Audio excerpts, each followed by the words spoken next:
শুভ সকাল বন্ধুরা, আশা করি তোমরা এই গরমে ভালোই আছো। আর আমাকে দেখে তোমরা বুঝতেই পারছো আমি কেমন আছি এই গরমের মধ্যে।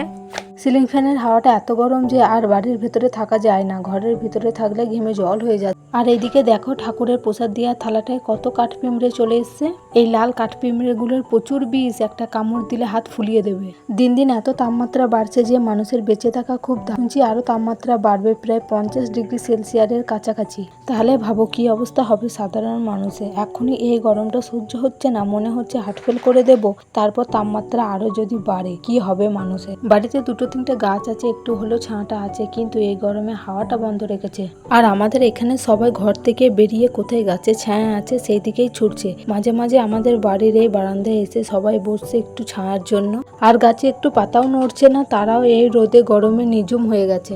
দুপুরে খাওয়ার পর একটু যে ঘুমাবো তাও শান্তি নেই। এই গরমে আম কাঁঠালের মতো আমাদের অবস্থা হয়ে গেছে।